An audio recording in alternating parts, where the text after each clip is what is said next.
When we say what's wrong with advertising and with cinema, what is wrong, if at all? See, I think sometimes most people's entertainment is actually not watching a film. They actually go to a Netflix or something just to scan, just to kind of surf and see what all the movie is become a movie by itself. Not so much watch the film. So when you have an idea, when you get the exact thing, it's about convincing the other person how good it is for that person. If you have to beg, if plead, you have to follow something else. If something is good for the other person, it's our duty to make sure it happens. 90% of the few, I keep calling few blockbusters that have happened in the last 4 or 5 years or whatever, have actually been the worst films. It is not picture. It is mixture. Mixture.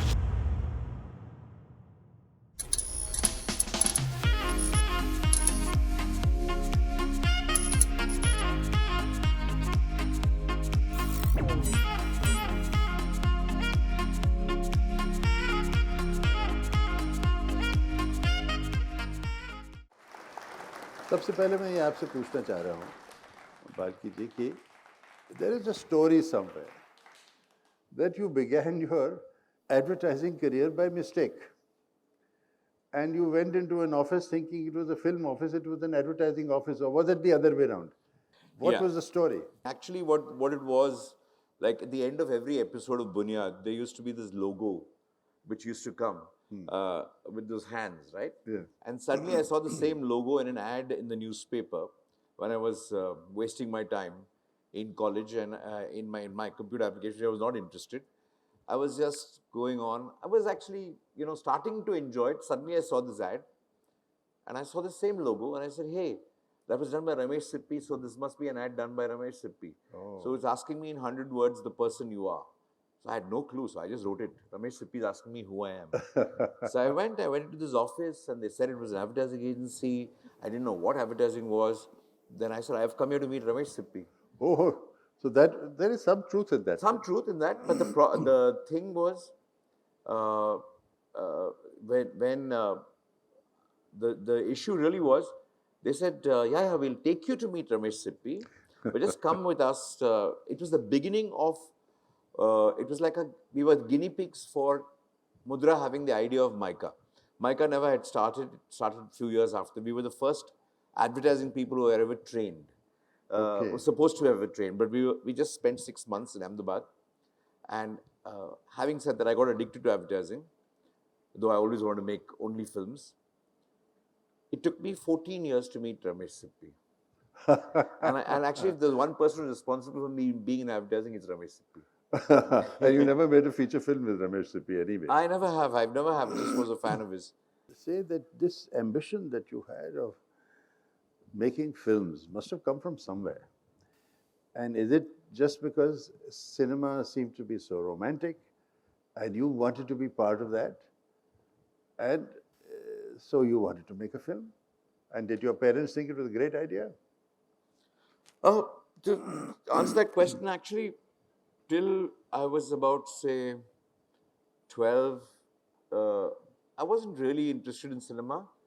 And I was forced by my dad took me to Chitty Chitty Bang Bang and then some Marlon Brando's, Julius Caesar. I was quite okay, fine, cool. But one day, an aunt of mine, that's actually my neighbor, she forced me to come to a film, a Tamil film, I remember, in Bangalore. And I was just in this thing, why have I come here? What am I doing here? I've never seen a Tamil film. And I was just sitting there. I heard this music. I heard the music of Ilayaraja and I just shut my eyes. Whatever was happening on screen was fine. But something the music did to me, along with the stuff, it just made me imagine a lot of things. I think I got addicted to cinema that day when I heard his music. And then I discovered the world of cinema all across. But it was his music actually that did that. Of course, my parents didn't know didn't have a clue of cinema. Nobody in my family was in cinema. So obviously they said, what are you doing in cinema? Who do you know? How are you going to get into cinema? So I said, one day, I think somebody's going to walk on MG Road. I've always said this. Somebody's going to come on MG Road with a suitcase full of money. They're going to give it to me and and say, make a film. And they were laughing at me. Everybody was laughing at me. So this Ramesh Sippy incident, when I got into advertising, which I thought was was something that I just stumbled into. It was quite beautiful. The very first ad that I did, I have this vivid memory of the client. We had opened office in Mudra in Bangalore. There was a client with a suitcase who came in to the office. He said, we'd like you to do a commercial. Spoke to the manager. It was a small organization. Those days, business was done like that. He wrote out a check, gave them saying, this is what I want. And I said, this is lovely. Somebody comes with a check and I give stories. So I got into advertising as the thing of telling stories for another person's cause. So I actually got that dream. I said, this is the dream that I had. So that became my dream of advertising. The suitcase and the idea. The suitcase and the idea. That was the But you mean the suitcase was not your idea in that particular what you saw? No, I just saw the suitcase. It was his idea to open it and give a checkbook. But when you did make your first film, was it anything like Suitcase Full of Buddy to make the film? Actually, I was quite lucky because I had spent I had nearly spent about, I think, 89 to about 11 plus. I'd spent about 16 years in advertising. And I was very happy. I was addicted to advertising. And I remember I had done a Parker ad with, Amitji was coming back into cinema, and his ad after a very long time, it was his first campaign, and I had written that campaign for Parker Pens. So I had gone to the shoot. Mansoor was shooting it. I had written it. So I just went there. Some exchange happened. I didn't know Amitji except as a fan. So I went away. Mansoor Ali you're referring to? Mansoor Khan Mansoor was directing it. So I left, and then I remember next week, because you're thinking of Amitabh Bachchan at that point, because you just interact with the legend, who I've been his biggest fan. And then I saw some movie of his, and I really didn't like it. So, as an advertising person, I knew how great Amitabh Bachchan was in his head, and I thought he didn't know how great he was, or some stuff like that. And that there was exuberance of love for a person. I had had his number, so I wrote a long message of the brand Amitabh Bachchan, very long back this was. So then, it was 2 o'clock in the night, I remember. And then at 2:30, I got a message saying, I had written about, I think, 2 pages of an SMS. From Amitabh Bachchan? There was no WhatsApp those days. Okay. There's just 2 SMS, 2 pages of almost SMS. And equally long, he has measured the length of that message, and he's just put H and M. Love Amitabh Bachchan. So there's a psyching message, 2:30 in the night to get. So obviously in the next 1 week, you can't think of anything else except the So I was struggling to do I still remember I was doing that Lifebuoy ad, an ad for Lifebuoy. I was struggling, and there was a meeting tomorrow, and I was, frantic, filming everything else. Then my creative director was sitting with me, and he was just, so I went to the loo, and I came back. I said, I got the idea. He said, what? I said, not for Lifebuoy, I got an idea for a film. So that's how I said, immediately I messaged Amitji, and I said, I want to speak to you, I want to meet you, I have an idea. And he replies in 10 minutes. He says, come. So I fixed a meeting. Next day I went. I told him one line. I said, it's about this thing. He said, I told him one thing. Amitji, the most important, the best thing I like about you, besides everything else that everybody likes about you, is your sarcasm. I like your poker faced wit. And I just want that. This is the film. It's not a film of an older man and a younger woman. It's a film between Amitabh Bachchan and Tabu. It's very different. No older man and younger woman can give you that romance as much as Amitabh Bachchan and Tabu. So I wrote it specifically for the two of them. And you have a father-in-law who's younger than you. He said, okay. I said, if you like it, I'll write it. He's monosyllabic when he wants to be. He says, write it. That's all he said. So I went back and I wrote it. After a couple of months, 2-3 months, he said, okay, let's meet up on so-and-so day. So I narrated the film to him. He's sitting there, zero expression. And I was looking, I thought it was funny things what I've written. But I narrated to him. And then I looked up after half the film. There was not one laughter, not one thing. I look up at him. He's just staring at me blank like that. And I said, I'm dead. He hates the film. And I'm going. Then I suddenly looked up at him and I realized, oh my God, I was speaking to Amitabh Bachchan for the last 1 hour, imitating him. Because how can you say a dialogue for Amitabh Bachchan without sounding like Amitabh Bachchan? Ah. So imagine a man's face, you idiot, you've come here. That's all he must be thinking. 1 hour, you think you have to imitate me to tell me how the dialogue should sound. I read, he never said a word. I read all kinds of things. Next half, I read both their dialogues in Tabu's voice. I squeaked my way through and I ran from that place. But he didn't interrupt you. He didn't interrupt one bit. His poker face, he just looked. I thought he'd gone to sleep. I don't know what he had done. So he just went. Then, as I was leaving, I was so embarrassed and I was leaving, he said, let's do it. Oh my God. That's how that film happened. I had no idea. Oh my God, wow. What a story. What a story. So, I mean, this completely is counter to what one might imagine, that you worked very hard on this. You would have worked very hard once you had given him that one line. But that one line came to you suddenly as a leap of inspiration. It was a eureka moment for you, perhaps. How did you get that one line? What was it about that Lifebuoy ad or whatever it was? See, I think it's not the eureka moment. It's when you work for 16 years in a profession, in advertising. See, it's not about just doing a film like that. It's what you do before that. So when you focus on my problem was Amitabh Bachchan, because his name was in my head. Yes. So when you keep thinking of a person, your mind will naturally gravitate towards. So it's an unconscious kind of You just need thinking. to keep your mind open in a direction. You need to give a direction and then keep your mind open for things to fall in, because you can't get an idea, it falls in your head. Okay. Where are the suitcases of money? Or I've were never they? seen them in cinema. I only saw them in advertising. No, I mean to say backing you. I mean to say backing Oh, you. backing me. Oh, that was so funny. Actually, I remember when I came out of Amitji's house, my friend, who was also an advertising film producer, who had done a lot of films with me in advertising, called Sunil Manchanda. Yeah, yes. So I went, he lives in the next lane. So I went to there, Sunil, yeah, Amitji is going to do the film, he's damn excited. I just want to tell him the news. So I had not thought of nothing. I said, moment I get Amitabh Bachchan, I'm done. I didn't even think of who was going to produce it. So I said, fantastic, superb. I was jumping with joy. So he was looking very serious. So he said, when do we start? I said, what do you mean, when do we start? What do you have to do with it? He said, who else do you think is going to produce this? I said, are you sure this is not your kind? Of course, I'm going to produce it. It was a small budget film, whatever. Yeah.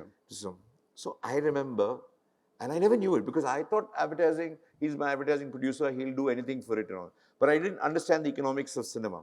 So what I did understand, the film cost, let's say in those days, the film would have cost, the whole film to shoot in London, shoot everything else, would have cost some 7-8 crores. It's like that. That was a big budget film for a very small mounted, like a small setting. The setting was very small for that kind of budget. So Manchanda didn't say anything. I didn't know what he was trying. Then I realized he was doing a big blockbuster in their head. It was called Blockbuster because you have 10 stars. He did a film called Salame Ishq. So he was shooting that simultaneously. Wow. He had tied up with a studio for huge bucks. That was some 60, 70 crore, whatever the film was. Big budget, from Salman Khan to John, everybody was there in the film. He was going to produce that in London. So he had tied up with another studio saying that if you want Salame Ishq, you have to take Chini Kam. So I was like a discount offer in that stuff. So he had tied up, and I, of course, as a chairman of Lintas, I actually had said, no, this is something I'll do for free because I can't earn money from anywhere else except from the company that pays me to do my work. So I got permission from the international guys to do the film for 3 months. That was my holiday. So I went to London thinking I've got a producer and everything else. I realized how tough it was to fund a film like this because we didn't have money to hire a jib. You know what used to happen? They used to shoot Salame Ishq. They were shooting in Trafalgar Square. When they were having a break, the jib used to be transported without even a focus puller to the Chini Kam set. Okay, we shared one jib, one camera. That's all the budget was. So we had to send the jib back in time because they had all the kind of equipment. Because there was a big budget film. So Amitabh didn't make a difference that this is an Amitabh Bachchan film? No, see, at that point in time, see, aura of Amitabh Bachchan has got nothing to do with what these studios think are box office at that point, in that time. That the 100 crore, The 200 crore 100 crore, thing. 200 crores. It didn't have. So he was 500 crores to me, but that was not the way they were seeing this film. See, again, the kind of film that you make also depends on what it is. See, Salman Khan, there was Salman Khan, there was John Abraham, there was everybody else in that film. So Vidya, everybody was there. So I remember when we finished the film, and when the films were released, it's so strange. This is the beauty of the cinema industry. A film that was almost done as a as a kind of an incentive. It's like 2 biscuits free with Parle G, whatever pack. There's 2 biscuits free. Finally, when the film was released, Salamesh really bombed. Yes. And Chinikam made up for the studio that bought this as a discount. Advani, that was Nikhil Advani, wasn't it? Yeah, it was Manchanda produced. I think it was Nikhil. I don't know. As a director. As a director, but it didn't do well. So the studio made whoever bought this at discount. They recovered a lot of money from my producer through Chinikam. So it was very strange how it works. It could have gone the other way around too. Yes. So in cinema, nobody bets. Everybody knows what is right only after it succeeds. There is no human being who can come and tell you, I know this will work. Okay? There is no human being. Everybody becomes a genius only after it works.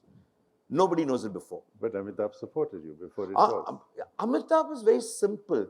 He buys one thing, he listens to the idea, excites him, he looks at the person, he trusts the person, and he buys. He doesn't have a lot of theory in this thing. Because of his years he's dealt with people. He knows what they are. He can suss out a person in 2 minutes.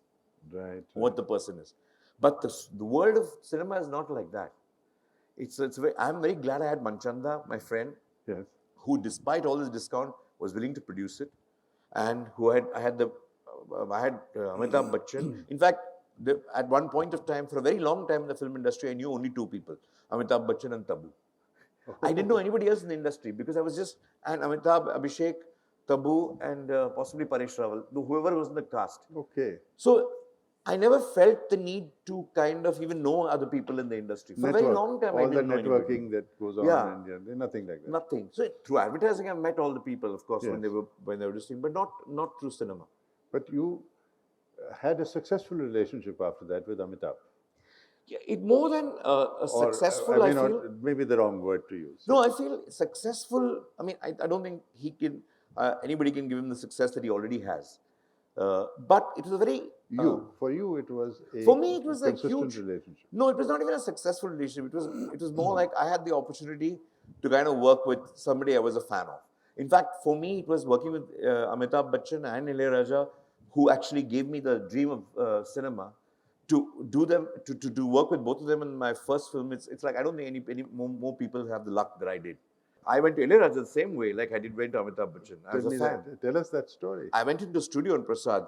In his studio, you should just see it to believe it. The recording room will be this big. Okay, he'll have a booth, and he will just see the film for 22 minutes, and he'll compose music. In one day, it'll all be in sync, perfect, exactly. He's that kind of a genius. Wow. So I was just a huge fan of his. He gave me life. I just went to him. Sorry, I'm a fan of yours. I've just done a film. Will you do it? He looked at me, laughed. I've never seen a bigger kid. He's the same age as Amitabh Bachchan. So I went. I've never had more fun working with a person than with Ilayaraja. So it was a dream come true. Forget the success, failure, whatever stuff happens in cinema, but who gets the chance to work with somebody they've idolized, somebody they've enjoyed kind of watching all their lives? Who gave me the dream of cinema was Ilayaraja. And so music has been an important part. A very, very important part. And of course, Bachchan, the personality, has been such an important part. Today, I can't even imagine cinema without Bachchan. And I would like to understand from you, Balki, when we say what's wrong with advertising and with cinema, what is wrong, if at all, with advertising? And you have spent many years in it. See, I think 2 things are a big issue. The issue first is become damn expensive.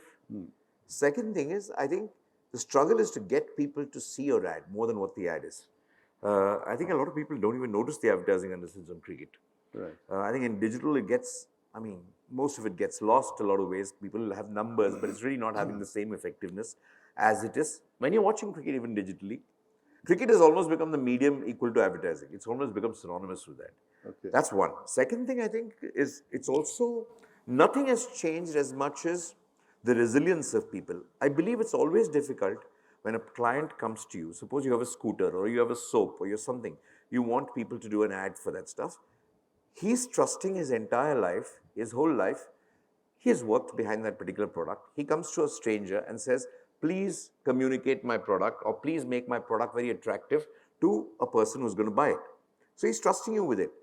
So when you have an idea, for example, when we did, I remember when we did a bike, or let's just take an ideas stuff. What an idea, Sergi.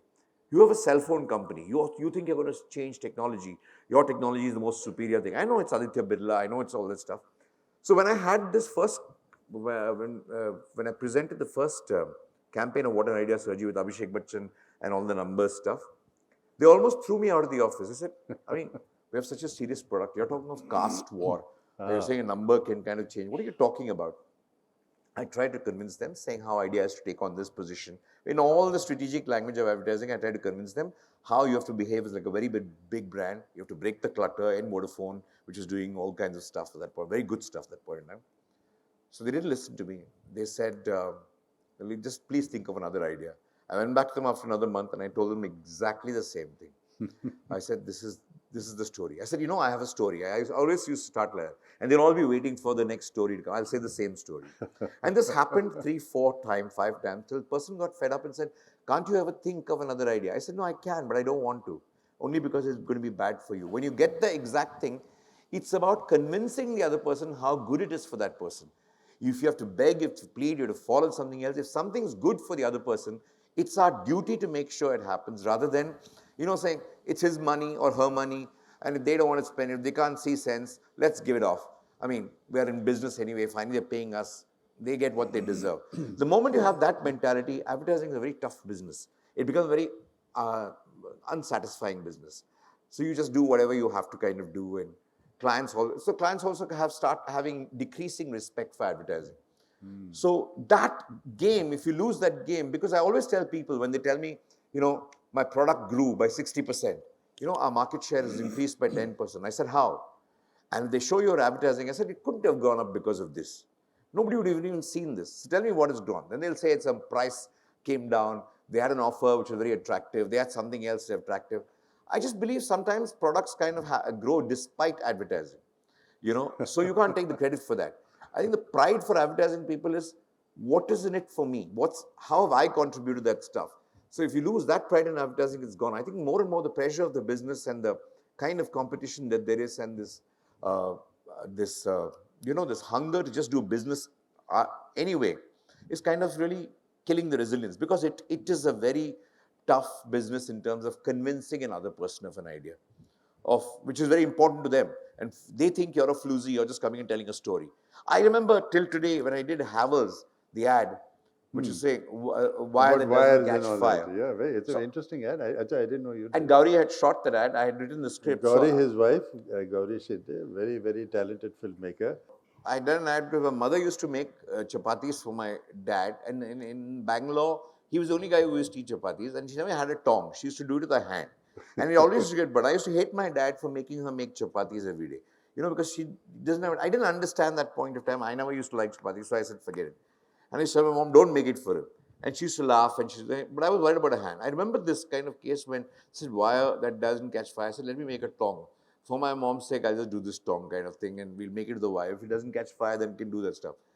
So I said this to the client, and I said, I wanted it in a construction site. I wanted to do kind of thing. You know how clients are, because they are setting up factories, they are doing technology and saying, and I'm saying, no, I want to go to a construction. I want to show a construction worker. I want to show a chula. I want to do this stuff. I want to do exactly like this. No, what is up? Everybody wants to be aspirational today. Everybody wants to kind of show things, a better house than what people live in, a better clothes than what people wear in advertising. I said, no, it'll be exactly very realistic at that point. He was very anti against it, but Anil being Anil, same thing again. It took about 3-4 months. He said, Anil, just trust me. Just trust me on this one.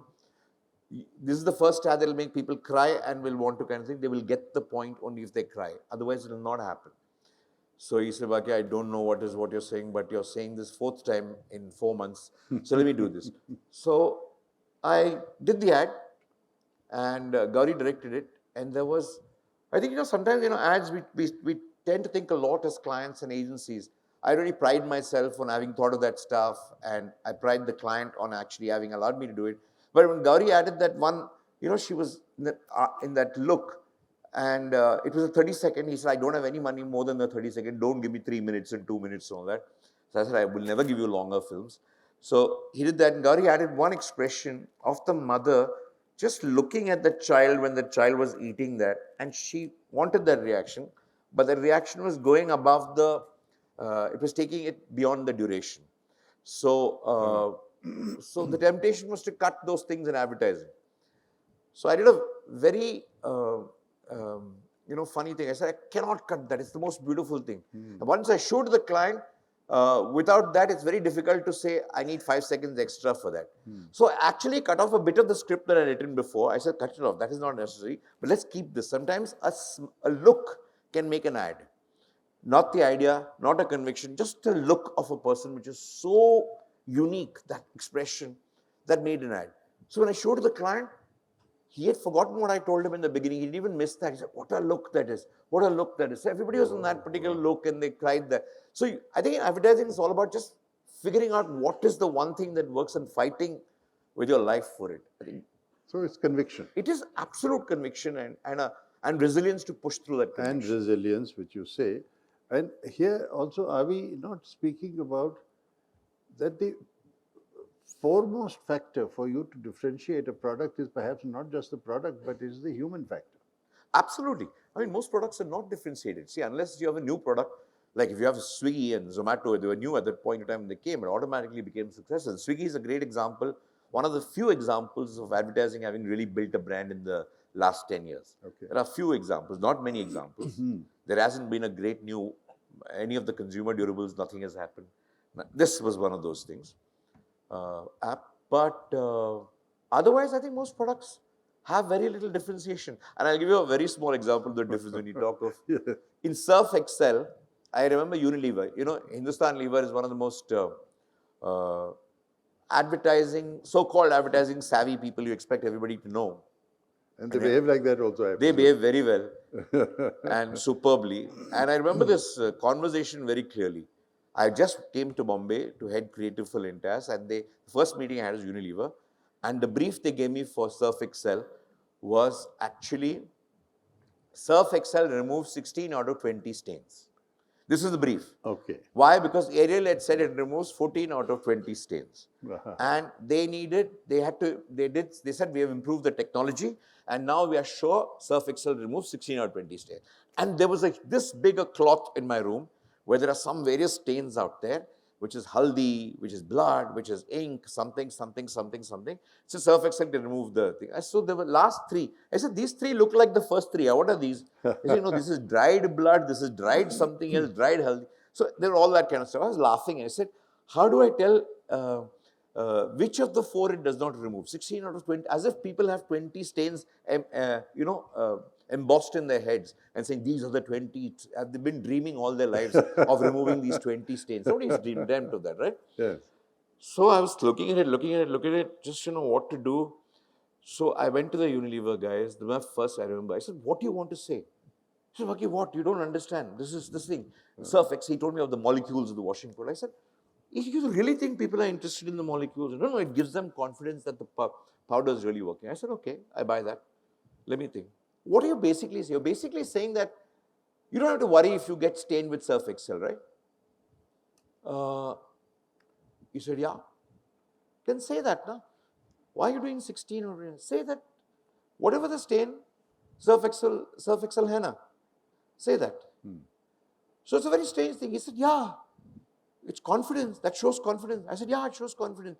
It shows more confidence than 16 or 20. Let them understand 18 or 20. Why do you want to stop them at 16 or 20? They can think whatever they want to. Don't lie. Just tell them the truth. Have the confidence to get stained. He said, very good. You must show confidence. The next meeting, how Dag Achhe happened, was a takeoff from Surf Excel Hana. When you really are confident about yourself, when a washing powder is confident, when any human being is confident about himself or herself, You will never keep putting down your enemy.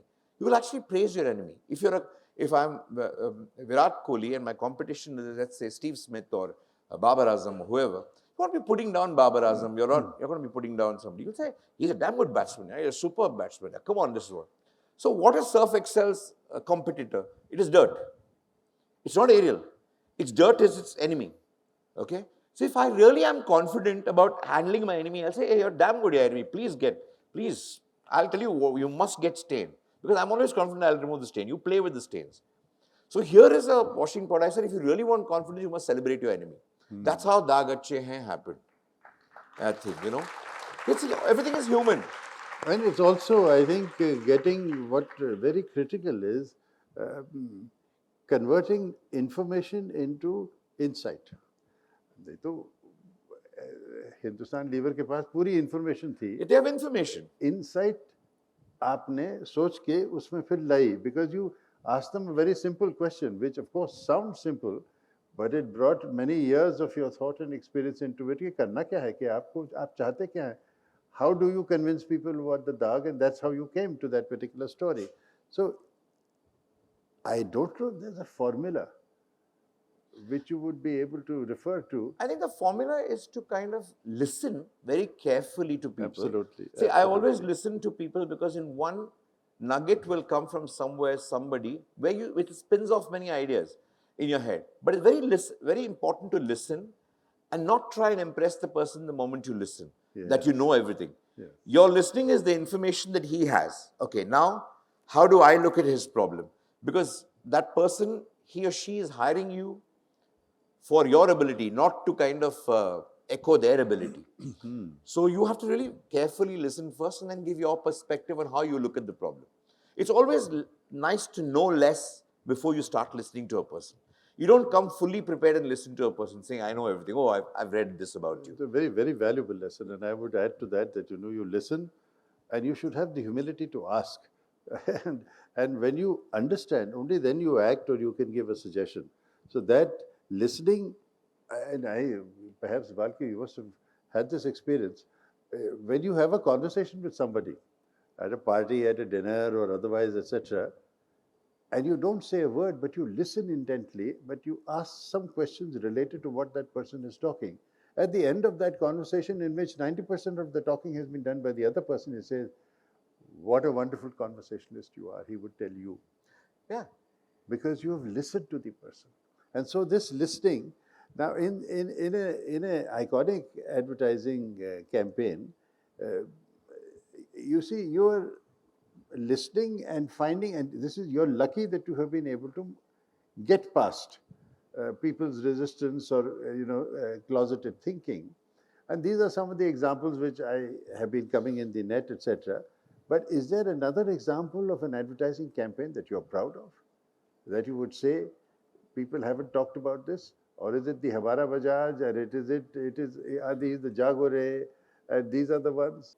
I mean, I've enjoyed so much of my time in advertising that it's very... And how do you arrive at it with your team? Oh yeah, we just sit and jam. I remember... sit and jam. Wow, something like what is happening We right sit and jam, but we just throw ideas. Well, I mean, even then it's about listening people. I'll tell you a small example of how I defined insurance. Insurance. Yeah, right. I think I say Prudential Life Insurance, we launched it. We launched a lot of the first campaign. I remember saying to people, said a lot of things about insurance and this and that.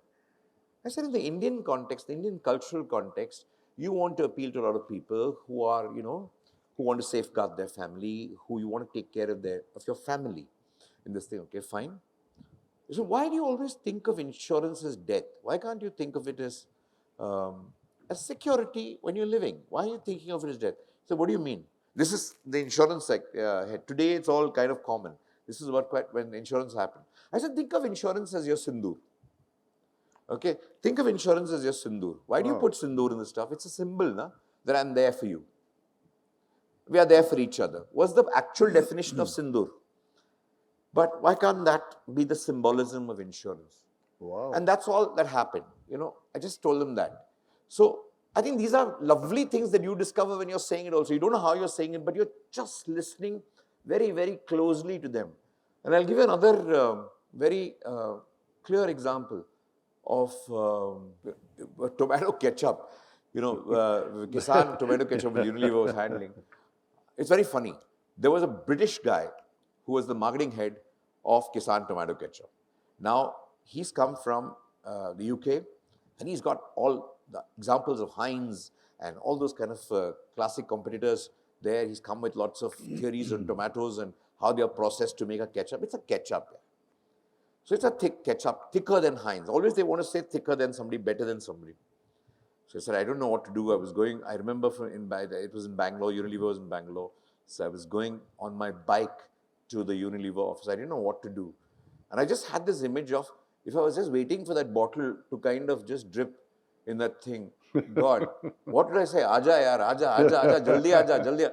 So I just said, okay, let's do the Aja. Let's do the Shami Kapoor song Aja. Let's have people singing Aja waiting for that bottle to come. So I went and told him, a Brit guy, he doesn't know what Aja means.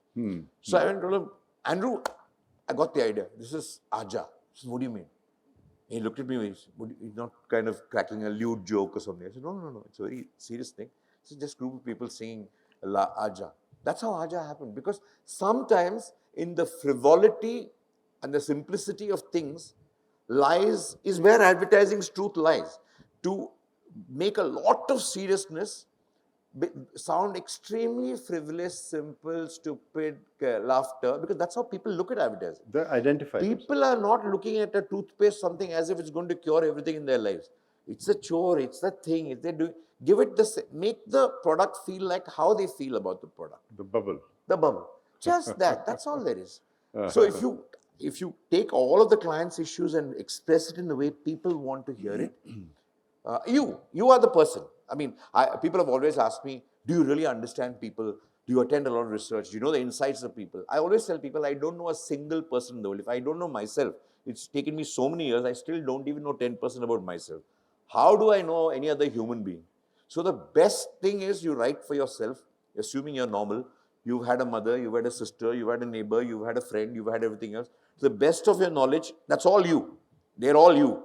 Best of your knowledge, that's all you know. So write whatever you think will tickle this in you. Most probably it will tickle everybody else. This desire to know other people. You know, if anybody comes and says, I know millions of people, that's why I can do a box office, I laugh at them.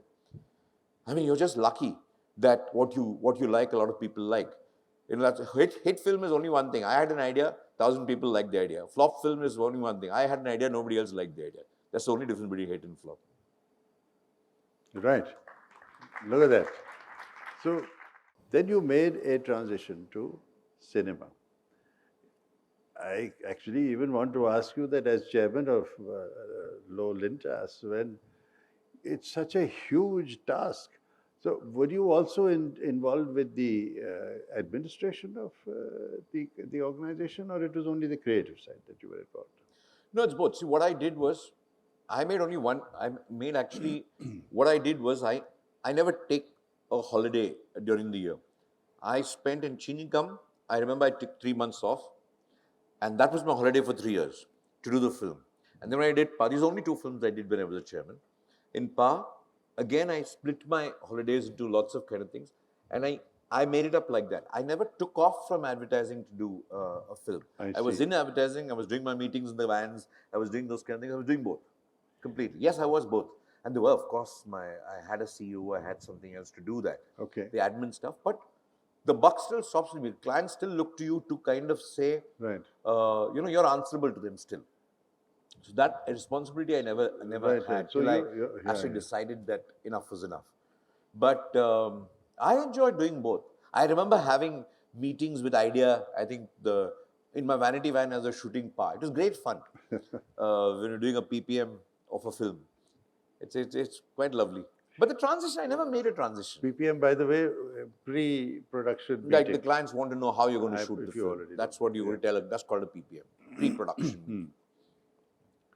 So where did the tipping point come for you finally? Because it was, I think you were enjoying, it was safe, you were able to handle both somehow, but somewhere the pressures would have begun to grow, either from advertising or from cinema. And No, I'll tell you, It's not the pressures. I actually loved advertising, and I still do. I'm always, but I can't even say I'm an advertising guy because I love film. That's why I came into advertising. So I've always loved films, but so therefore it's a strange thing. But I think when I did Shamitabh, I think the pressure on that film to me was a lot.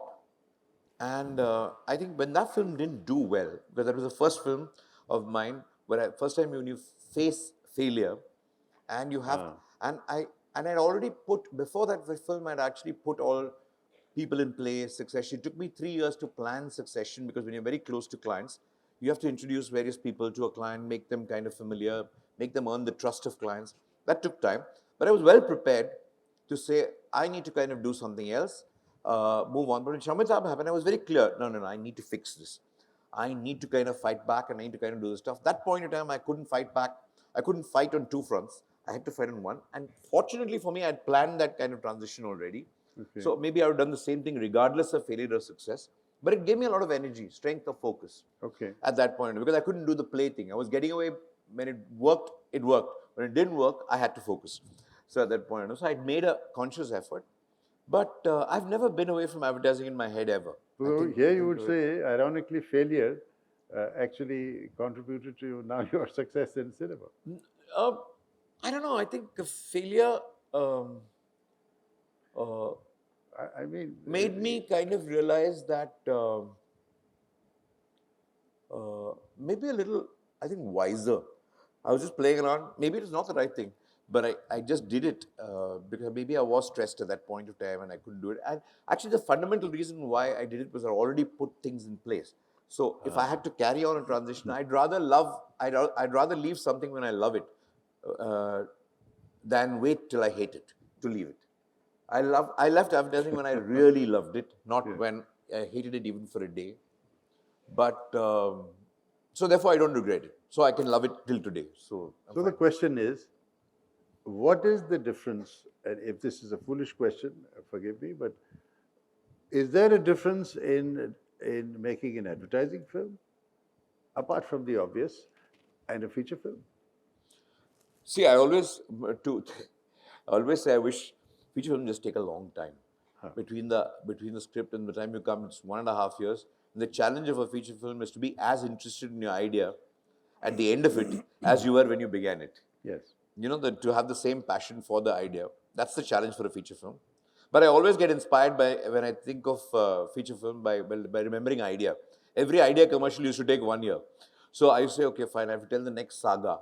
So I say, okay, I'm doing an idea. Every time I do a feature film, I have to do an idea commercial. Is how I start because it's a long story of how you have to convince, find a new thing. Because we were trying to break news and break things in technology at the time when it was 2G, when the phone was only meant for calling, not even for just about messaging and calling. We were saying education, we were saying caste system, we were saying paperless world, we were saying population control. We were saying great things. We were doing imaginary worlds then. So each time to think of an imaginary world took a long time to figure out what is the next imaginary world be. Today it seems very simple. That time it wasn't. So for me, it wasn't really a transition, and I don't think there's much of a difference between the two. I genuinely believe that. So really, that is why many advertising filmmakers have actually become feature filmmakers as well. I'm not so sure that is why. I'm not sure a lot of advertising people have become feature filmmakers. There are 3-4 of them, but a lot of advertising filmmakers have become feature filmmakers. They're two different things. Okay. I'm from an advertising agency that's become a filmmaker, and there are a few of them. Yes. Few of them, not very many. But there are a lot of people who've done advertising films, who've shot advertising films. So they remain directors. They remain directors and they've progressed to a longer format. Right. But from advertising, I just feel that as writers, when your background is writing, or when you crack concepts, when you kind of think writing, that gives you a lot of help when you're writing a script. So it's the insight, the listening, the creating, the crux of the story and the human element in it. So you have now entered what you were introduced that in the big, I don't know, the wide world or bad world of cinema. You're not doing advertising films today. What is wrong with this big, bad, wide world of cinema? Of cinema? Yeah. I think they must all talk about what's wrong with cinema, but I can tell you what is wrong. Yeah. I mean, the interest that there was in cinema is not there anymore. It's not the same kind of interest. Yeah, just because you find one or two films that are kind of working, or people are going to it in a So festival it's time. not the theatrical cinema anymore.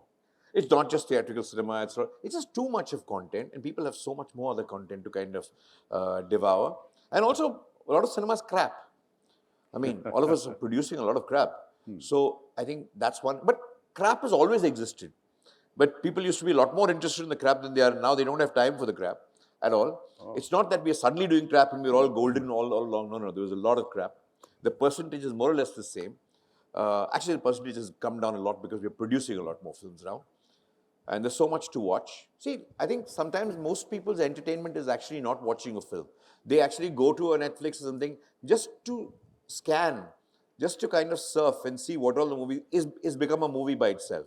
Not so much watch the film. You know, so I just believe that there's 10 minutes, if you don't like it, you switch off. You're not committed to a film, you're not committed to somebody's work, so you just move on. So that's why there is so much more of, you know, a sense of conviction or impression in the audiences that this is a film worth seeing because now it is 100 crores, it's 200 crores. Maybe a 500 crore film is the best film to watch compared to 100 crores. I have a The small film seems to have disappeared. I want your opinion. I have a very different theory, Siddharth, on this one. So on this one, I feel very strangely, if you look at all the 500, 400, whatever, most of them, I'm not saying all, almost 90% of them, the bigger they are, the more, it's a very strange thing that's happening today, and nobody's understanding this. 90% of the few, I keep calling few blockbusters that have happened in the last 4 or 5 years or whatever, have actually been the worst films. You know, and not worst, I'm just saying from an intellectual or an artistic point of view. Just from the old entertainment, masala, paisa, vasool kind of a feel also, they're damn boring. You know, if you take a Manmohan Desai film, I remember there was a retrospective of Amitji, and there was a Manmohan Desai film, and what a Hera Fairy, something I was, Hera Fairy was booked. Naseem. Rakesh. I was seeing Naseem. all these things with Manmohan Desai. There was so much of elan, there was so much of fun, there's so much of the same cliched stuff. Three brothers separating, it happened again and again. Yadon ki barat, that's not Manmohan Desai, but still, it's so much fun. The fun has completely gone from our blockbusters, and I actually defy anybody to tell me how to make the blockbuster today. I mean, you tell me how to make such a bad film so that we can make 500 crores. I don't know. Because before you used to know, oh, make a film like Manmohan Desai film. All right, this is damn fun, yeah. Look at that stuff. You write for Bachchan, write for this fellow. Fine. Very hard work to do the script.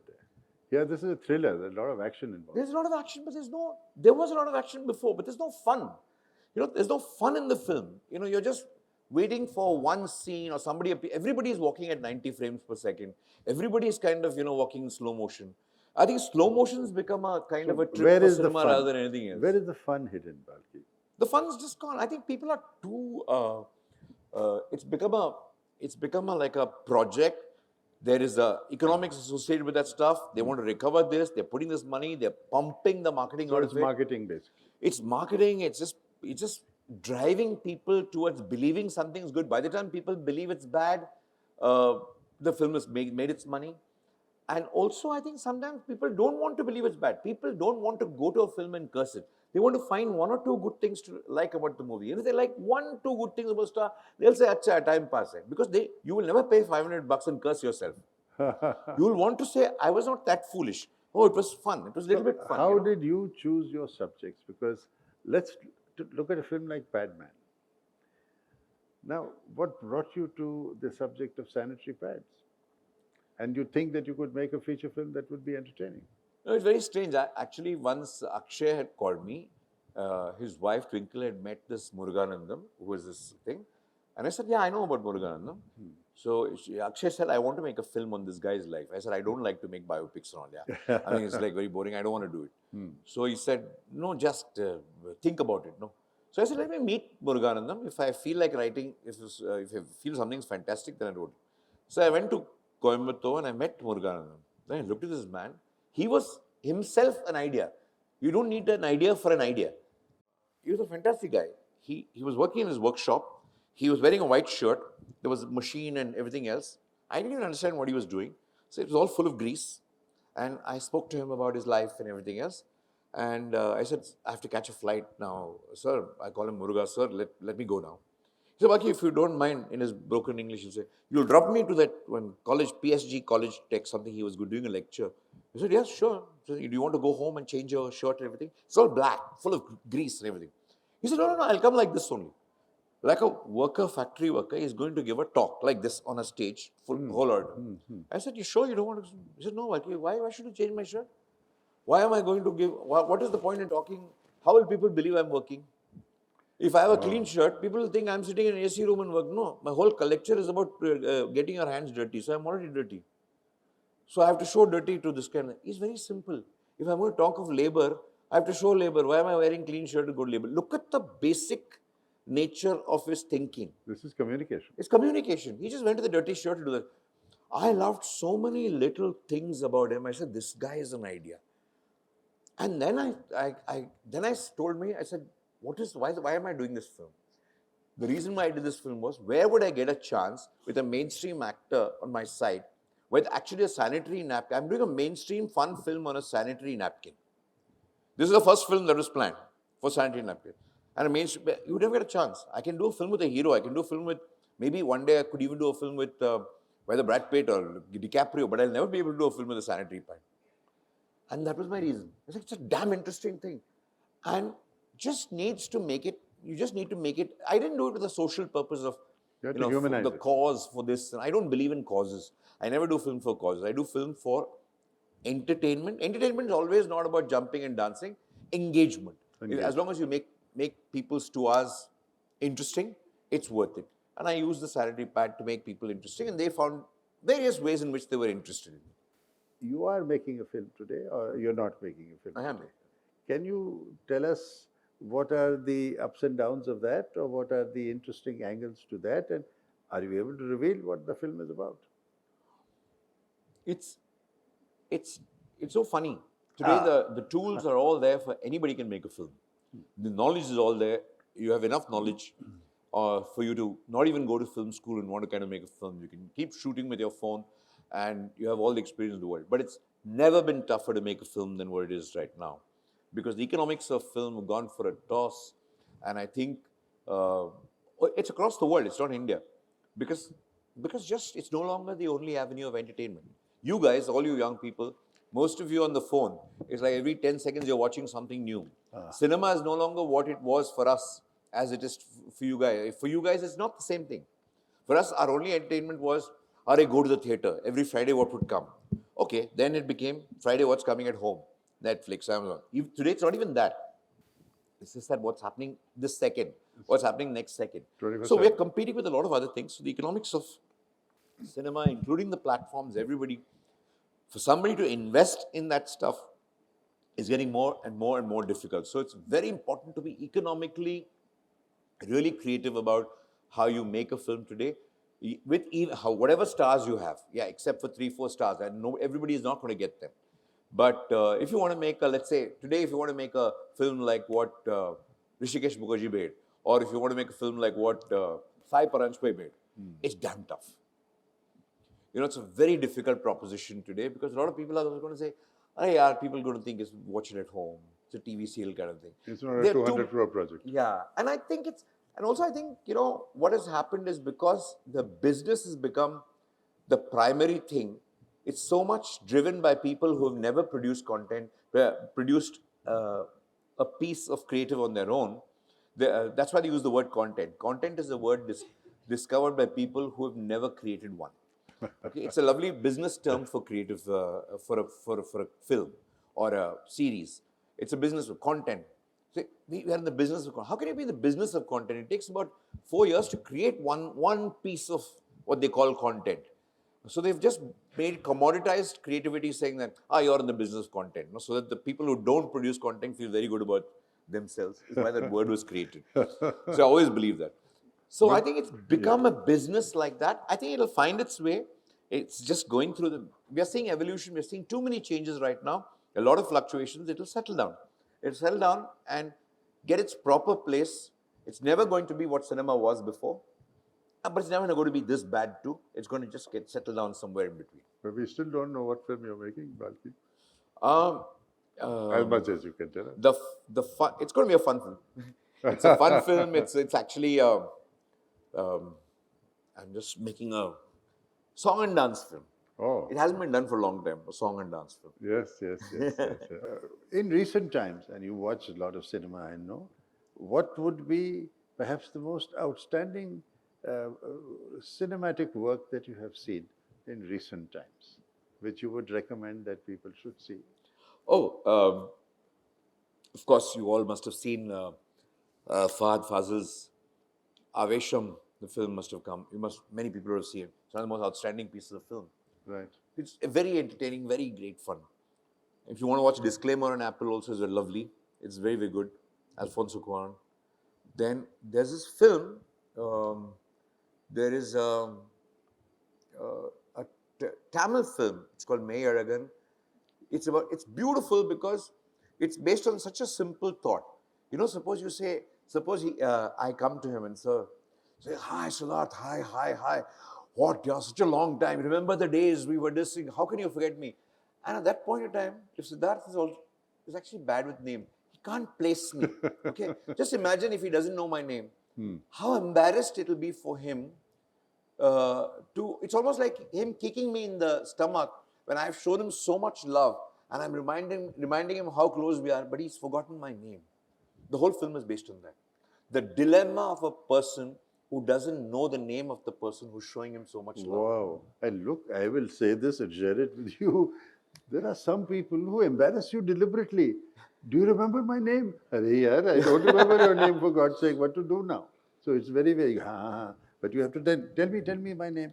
So that is a bit of a problem. What about this, which I'm looking forward to see as well, that documentary, which is one. Oh, there is this documentary called Fly on the Wall that you must see. Why should we see it? You know, it's a film. There was the director, Shonali Bose. Her friend, this man was an electrical engineer in the US. He's lit up ships and things. A very big guy. Suddenly left everything. He went to deep sea diving in Bali. He left that. He wanted to become a stand-up comedian. He just wanted to perform something. He was always a showman. Failed in most things, but he had lots of money. Suddenly one day he was diagnosed with terminal cancer. He had 4 months to live. No drug in the world will cure. It's one of those very rare things of the thyroid cancer. Whatever, you can't cure it. 4 months he had to live. In the last 2 months, would have been very miserable. And he called his friend, who's the director, Shonali Bose, and he said, I've decided 2 months down the road, for 2 months he was fine. His deterioration would start now, and he was on drugs and everything. He said, I don't want to go through the next 2 months. I want to die. I want you to film my death. So he signed up with Dignitas, which is a company in the US, in Switzerland, which signs you up, sees your case, calls your doctors, speaks to them. If you are really clear, you sign up, get a date from them, and they give you counseling and everything, and they prepare you for death, which is they give you, on one particular day, they give you one liquid, which makes sure you don't puke. When you're prepared, you can have the other liquid, which you just go to sleep in 3 minutes and never wake up from that particular stuff. It's called Dignitas, is the place. Wow. So he has called his friend, the director, to film his death. And most people chicken out even after signing that thing. They go away from Dignitas after having decided to die. But this guy, she's filmed it in such a way that it's a dilemma of seeing a friend go through this, but the friend says, no, I want this to be filmed. She's got special permission from Dignitas. And you as a viewer looking at the film, suddenly he has a change of heart, saying, no, not this week, next week. And you're thinking, oh God, you're not going to die. I can't see your death. Come on, die, man. I want to see your death. Oh. You've made such a touching thing, a thriller. Is he going to die? Is he not going to die? Am I going to see this? Are they going to give me permission or not to take the camera in? It's just a room. It's just a sofa. It's just a liquid. And I want to see another person's death. Why do we all... I really realized my deepest, character as a human being, the thrill of watching another person die in the guise of sorrow. You know, that's why we love violence. You just watch, you're feeling all that. You are touched. But he's making you laugh, he's making you do everything else. and you're waiting. When he said, no, I want to postpone by 1 week, oh, shit, this guy is chickened out. I am gone. You're like a movie. You're saying, give me this. So at the end of it, this bugger, he says, postpone it by a week. Day comes. She's there. He performs. What he could not do in his end, what he did not do his whole life. He was a showman, failed comedian. He has used that 1 week to mug up a Robert Frost poem. Oh. And at the time of death, after taking that final liquid, he recites, he's taken that 1 week just for that.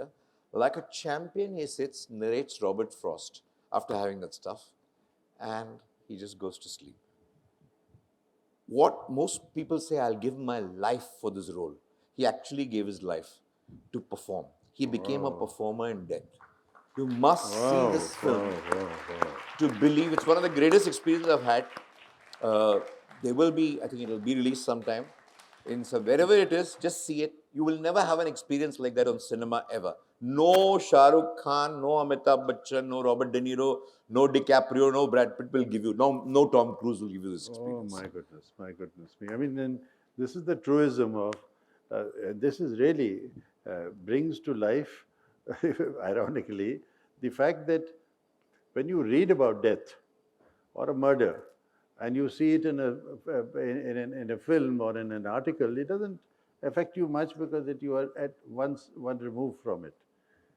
But in a press conference, if somebody takes a sword and cuts off the head of the person addressing the press conference right in front of you, it will chill you. You'll never forget it. Yeah. So in a way, absolutely, for a person to see, to show himself, and then to not to think of the last moments in a meditative reflection mood, but to recite a poem. It's beautiful.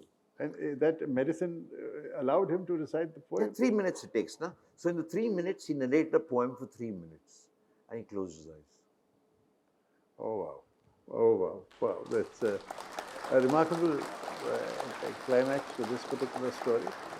Ishq film, जुनून film, दर्द film, दवाए film, दुआएं film,